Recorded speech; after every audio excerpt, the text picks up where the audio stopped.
네, 내년은 북한 정권 수립 70주년이 되는 해입니다. 김정은은 올 한 해 끊임없는 핵과 미사일 도발로 엄청난 성과를 거뒀다며 스스로를 자랑했습니다. 하지만 4차례에 걸친 유엔 안보리 제재로 북한 경제는 그야말로 벼랑에 몰리고 있습니다. 새해 김정은이 또 어떤 일을 벌일지 모르겠습니다. 이 시간 문성묵 한국국가전략연구원 통일전략센터장 모시고 북한 동향들 살펴보도록 하겠습니다. 안녕하십니까? 네, 안녕하십니까? 네, 어서 오십시오. 네. 자, 먼저 방금 저희들이 리포트 통해서 전해드렸는데 중국이 지난달 북한에 대해서 석유 제품 관련해서 전면 수입 중단했다. 뭐 이런 얘기입니다. 이건 뭐 이례적인 건가요? 아, 그렇죠. 예. 석유 제품에 대한 대북한 수출을 중단했다는 거거든요. 예, 예. 그러니까 북한 뭐 기름 한 방울 안 나는 것이고 대부분의 유류를 중국에 의존을 해왔다는 걸로 이미 다 알려져 있는 내용이고요. 그렇죠.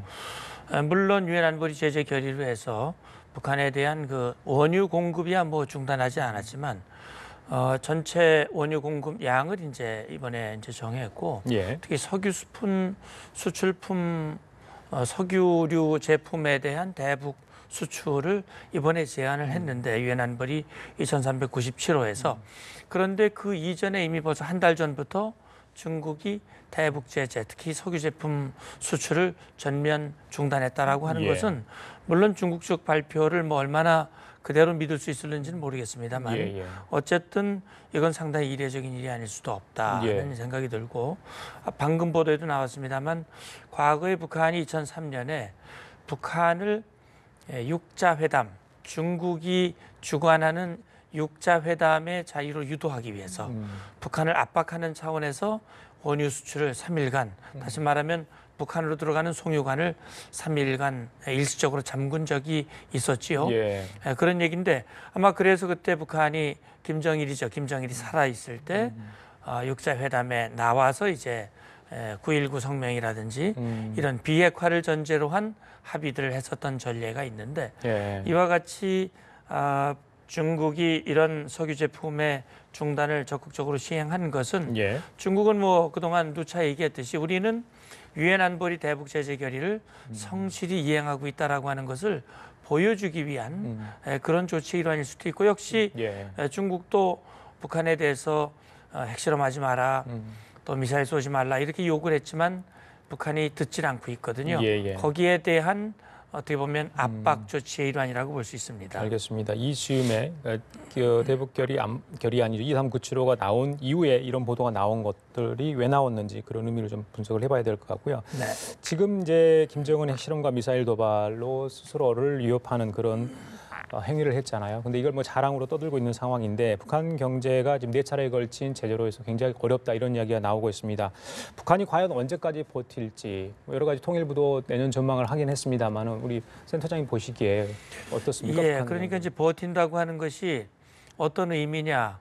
우리가 생각할 때 버틴다고 하는 거는 국제사회가 요구하고 있는 비핵화를 전제로 한 대화의 자리. 다시 말하면 핵을 내려놓고 이 국제사회가 요구하는 그 비핵화를 위한 대화의 자리로 나오는 시기가 언제쯤 되겠느냐 하는 질문으로 생각이 되는데 사실은 그 시기가 언제라고 지금 단정해서 말할 수 있는 분은 아마 사실상 없지 않겠나는 생각이 드는데 그러나 분명한 것은 그 시기가 과거에 비해서 조금씩 가까워지고 있다라고 말씀은 드릴 수 있을 것 같아요. 왜 그러냐면 지금 말씀하셨듯이 김정은은 금년 전에 2017년에 핵실험을 한 번 했고 미사일을 뭐 17번이나 쏜 걸로 알고 있는데요.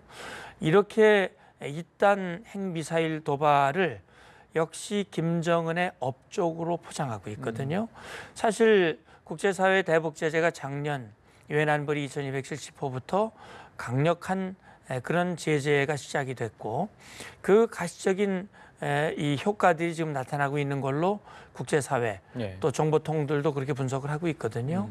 그러니까 통일부도 분석을 했듯이 지금 중국으로 수출하는 광물 수출이라든지 뭐 이 임가공품이라든지 수산물 해서 수출 품목, 수출 액수가 30% 이상 급감했다라고 하는 통계가 이미 나와 있고 또 틸러슨 장관도 지난달 중국을 방문했을 당시에 대북 제재 효과가 광범위하게 나타나고 있다라는 그런 평가를 했습니다.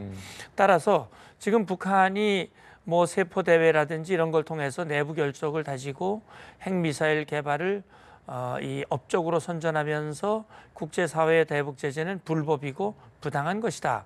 이런 식으로 이제 외부로 적대감을 돌리고 있단 말이죠. 예. 대내 결속에 더 심혈을 기울이고 있는 이 자체가 바로 대북 제재의 아픔의 반증의 결과가 아닌가 하는 얘기인데 예. 역시 김정은도 유의해서 볼 겁니다. 과연 이게 언제까지 이 상태가 유지될 수 있을 것인가. 예. 지금은 그래도 나름대로 통제에 의해서 이 주민을 이 정권과 당이 조절할 수 있다고 하지만 그것이 어렵다고 판단됐을 때 다시 말하면 핵미사일이 결과적으로 정권을 지켜주기 어렵다는 그런 판단이 설 때 결국은 우리가 바라는 그런 결단의 시점이 네. 이제 다가온다고 봐야 되겠지요. 예, 알겠습니다. 방금 말씀하신 것처럼 북한은 여러 차례 핵실험도 했고요. 또 미사일 발사 실험도 했죠. 그때마다 이제 등장했던 인물 중에 하나가 리병철과 김정식입니다. 이 군수공업부 소속에 있는 간부 아니겠습니까? 미 재무부가 이 두 사람을 단독 제재 대상의 명단에 올렸습니다. 지난번에 유엔 안보리 제재 때도 들어 있었잖아요. 16명 그렇죠. 중에 거기에 포함이 돼 있는데 그만큼 이제 핵과 미사일 도발의 핵심적인 인물이다. 이렇게 미국도 평가를 한 것 같습니까? 네. 같아요. 어떻게 그렇죠. 보세요, 이 부분? 그렇죠. 지금 이제 군수공업부면은 노동당의 군수공업부가 북한의 대량 살상무기 네. 핵과 미사일 개발에 책임을 지고 또 선도하는 부서란 말이죠. 예.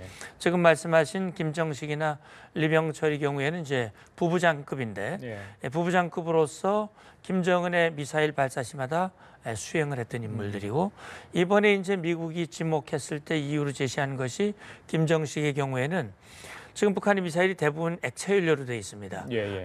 뭐 스커드나 노동이나 또 작년에 무스탄 예. 지금에 발사한 이런 미사일들이 대부분 액체 미사일인데 액체 미사일들은 사실 연료 주입 시간 때문에 노출이 되거든요.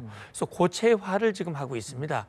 북한이 심혈을 기울이는 것이 미국이라든지 대한민국의 선제 타격을 피하고 기습 발사를 위해서 고체화를 하는데 이 고체화를 하는 데 있어 핵심 인물이 김정식이다. 예. 이렇게 지목을 했고 역시 리병철도 ICBM 개발의 핵심적인 인물이기 때문에 예. 그래서 사실 제재 명단에 올라간다 해도 예. 뭐 이 두 사람이 미국에 있는 자산 이 동결시킬 게 있겠습니까? 뭐 거래를 해야 될 거 아닙니까? 예. 그래서 제가 볼 때는 이건 상당히 상징성이 있고요.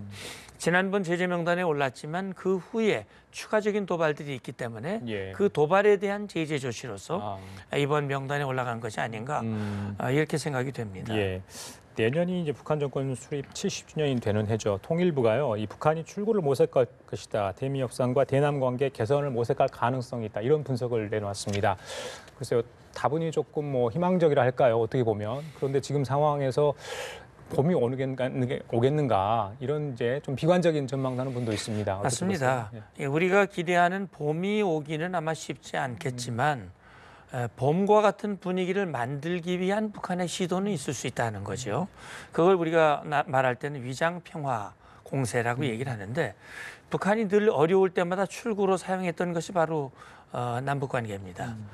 그리고 또 어려우면 국제사회에 뭔가 평화 제스처를 쓰거든요. 그런 차원에서 봤을 때 북한이 지금 국제사회의 대북 제재와 압박이 심해지고 있기 때문에 예. 남북관계 개선을 위해서 노력을 하게 되면 결국 우리 한국 정부로 하여금 북한과 대화, 교류 이런 쪽으로 이끌어내면 자기들이 원하는 바대로 예. 대북 제재의 압박이 조금 줄어들 수 있고 공조의 전선을 흔들 수 있다라는 계산을 가지고 그렇게 할 가능성이 있어요. 예, 과거에 김일성이 살아있을 때도 예. 80년대 말 90년대 초 구소련이 망하고 그다음에 한중 간의 수교가 있고 하는 그 80년대 말 90년대 초의 국제사회에서 그게 굉장히 고립된 그런 상황에 처했을 때 예. 북한이 선택한 것이 남북관계 개선입니다. 예. 그때 고위급 회담이 있었고 남북 기본합의서가 있었고 비핵화 선언이 있었고 그래서 북한이 이런 시기를 뭔가 그렇게 이용할 가능성은 있으나 정말 우리 국민이 바라는 예. 지금 우리 정부가 원하는 봄날 예. 남북관계가 진정 얼음판을 깨고 그렇게 풀리는 과정으로 갈 수 있겠느냐 하는 문제는 결국 핵 문제와 연관이 있습니다. 북한이 핵을 내려놓고 비핵화의 대화에 나오느냐 나오지 않느냐가 결국은 직접적인 연관이 있다고 봐야 되겠지요. 그래요. 이 남북 관계 계기의 모멘텀이 될 수 있는 하나의 기회로 평창 동계 올림픽을 꼽는 분들이 많습니다. 내년 2월 9일 날 개막을 하는데요. 얼마 남지 않았지 않습니까? 지난번에 문재인 대통령 올림픽 기간까지 도발하지 않으면 한미 군사훈련 중단 이런 얘기도 했는데 아직 그 북한 쪽에서는 이야기는 없습니다만은 중단보다는 연기라고 얘기했죠. 네, 일정을 연기. 연기한다는 이야기를 했는데 일각에서는 패럴림픽 정도는 북한이 참가를 할 수 있다. 뭐 이런 이야기했고 일부 보도도 뭐 동계훈련을 북한 스키팀이 한다. 뭐 이런 이야기도 있어요. 네. 어떻게 보십니까? 참가 여부에 대해서는? 결국 이제 북한이 김정은도 뭐 체육 행사에 관심이 많고 그런 걸 통해서 김정은의 업적을 높이고 이 북한 주민들의 자긍심을 함양시키는 좋은 도구로 활용을 하죠. 그래서 국제사회에 좋은 성적을 얻는 선수들은 대대적인 환영 행사를 하고 국가에서 훈장을 주고 특별 대우를 하고 근데 사실은 보면 평창 동계올림픽 경우에는 북한 선수들이 와서 메달을 따거나 빛을 낼 만한 그런 자리는 아니에요. 그런 차원에서 봤을 때 그런 어떤 이 매력을 줄 수 있는 요소는 비교적 적습니다. 그러나 결국 앞서 말씀드렸듯이 뭔가 북한이 그런 평화적인 제스처를 쓰고 그걸 통해서 국제사회 압박을 피하기 위한 그런 어떤 도구로서 이용할 가능성은 있어요. 사실 북한 입장에서 보면 올림픽 기간을 연기하는 것이 크게 매력은 안 될 거예요. 그들이 원하는 건 중단, 뭐 최소한 축소, 뭐 이런 건데 그건 아니란 말이죠. 그러나 그럼에도 불구하고 북한이 자기들이 뭔가 국면 전환을 할 수 있는 좋은 모멘텀이 된다는 판단을 할 수는 있습니다. 그런 차원에서 우리가 막판까지 북한의 참가를 유도하고 노력은 할 필요가 있지만 그렇다고 해서 북한이 참가하면 평화올림픽이고 참가 안 하면 그렇지 않은 것으로 생각할 이유는 없다. 우리는 우리대로 준비를 해서 잘하면 그것이 성공된 올림픽이고 그것이 평화올림픽이 될 수 있다. 이런 생각을 가지면 좋겠습니다. 알겠습니다. 자, 스태님 지난번에 이제 북한 김정은 5차 세포위원장대회 굉장히 크게 하지 않았습니까? 그때 여러 가지 이야기를 했는데 그 비사회주의 선멸 지시를 했고요. 오늘 보니까 북한 신문이 이 비사회주의적 현상 근절하기 위해서 법적 투쟁을 벌여야 한다. 이런 이야기를 했습니다. 뭐 북한이 오늘로서 뭐 헌법 절인가 된다고 하던데 그래서 나왔는지 모르겠습니다만은 이 비사회주의 선멸 이건 어떤 의미고 최근에 북한에 침투하고 있는 흡수되고 있는 그런 우리 한국 제품이랄지 한국 문화 드라마 이런 것을 겨냥해서 한 이야기가 아닌가 이런 뭐 지적이 있던데 맞습니까? 저도 그렇게 생각이 됩니다. 지금 이제 세포 대회를 하고 김정은이 직접 참석을 해서 여러 가지로 강조를 했는데 지금 말씀하신 비사회주의 다시 말하면 북한 조선노동당에서 강조하는 것을 벗어나는 다시 말하면 말씀하신 대로 북한은 그걸 뭐 황색바람이라고 표현하기도 하고요. 외부의 사조가 들어와서 김정은 중심의 북한 정권과 사회를 흔드는 일이 있어서는 안 된다 하는 얘기인데 결국 그중에는 뭐 한국 드라마, 한류 문화, 외부의 정보 이런 거겠죠. 뭐 심지어는 평양에서도 한국의 헤어스타일을 따라가고 한국 말씨를 배우려고 그러고 젊은 사람들 사이에 한국 문화를 동경하는 그런 분위기가 확산되고 있다. 이건 사실 김정은으로서는 바람직한 것이 아니거든요. 그걸 근본적으로 뿌리 뽑겠다. 그걸 법률적으로도 투쟁을 하고 사회운동으로 펼쳐서 그걸 막아보겠다고 하는 것인데 과연 그렇게 해서 그걸 막을 수 있을는지 북한 지금 젊은이들은 사실은 당이나 북한 국가에서 해준 일이 별로 없거든요. 그런 차원에서 이 전반적으로 흐르는 도도한 흐름을 그렇게 강압적으로 해서 막을 수 있는 건지는 그건 좀 두고 봐야 될 것 같아요. 북한식으로 이야기하면 조금 오염이 돼 있을 수도 있겠네요. 결국은 김정은으로서는 그런 풍조들이 정권과 사회를 흔드는 요인이 될 수 있다라고 하는 우려가 결국 그런 형태로 나타나고 있다 이렇게 봐야 되겠죠. 알겠습니다. 그 통일부가요. 최근에 이 핵실험장이 북한 핵실험장 위치한 길주군이죠. 그 근처에 살다가 거주하다가 이제 탈북하신 분들 일부에 대해서 방사선 피폭 검사를 했습니다. 그러니까 극히 일부에서 일부 한계치, 최소 한계치보다 조금 넓게 검출된 분이 한 4분 정도 됐고요. 실제적으로 피해가 있었다는 것은 직접적으로 좀 검증하기 어렵다 이런 결론을 내놨습니다. 예전에 보면 그쪽에 뭐 귀신뽕이 돌고 있다. 그리고 뭐 붕괴 사고도 있었다. 그쪽이 민심이 심상치 않다. 여러 가지 이야기가 중국과 일본 매체를 통해서 나오지 않았습니까? 이건 항상 저희들이 좀 워치를 해야 되는 상황 아니겠어요? 그렇죠. 결국 30명을 검사를 했고 그중에 4명이 유의미한 결과가 나왔다. 예, 예. 다시 말하면 최소 비평량보다 많은 그런 분량이 나왔기 때문에 그것이 핵실험과 직접 연관 여부는 확실히 확증할 예, 수는 예. 없지만 예. 충분히 심증은 가는 시간이 거거든요. 꽤 흘렀기 때문에 그럼 그런 몇 개 거죠. 시간이 예, 흘렀고 예. 반감기라는 게 있기 때문에 따라서 안전성의 문제가 제기될 수 있습니다. 또 그래서 앞으로 혹시 7차, 8차 핵실험으로 간다면 그 위험도가 더 크고 사실 중국에서도 우려를 하고 있죠. 그런 점에서 우리도 유념하면서 예. 필요한 대책들을 강구해야 되겠죠. 그래요. 그리고 마지막으로 선생님, 제가 어저께 아마 이 시간을 통해 전달을 해드린 것 같아요.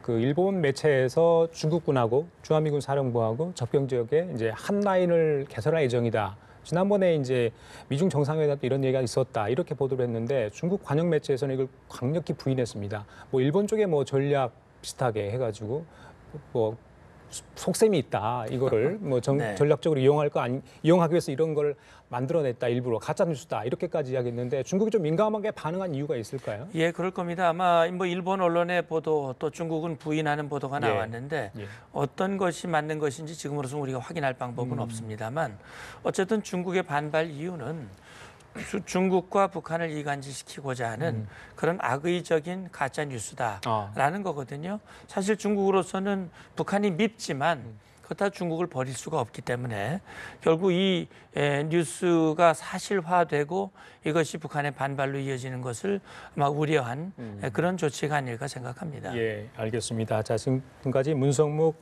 센터장과 함께 얘기 나눠봤습니다. 오늘 말씀 잘 들었습니다. 감사합니다. 감사합니다. 예.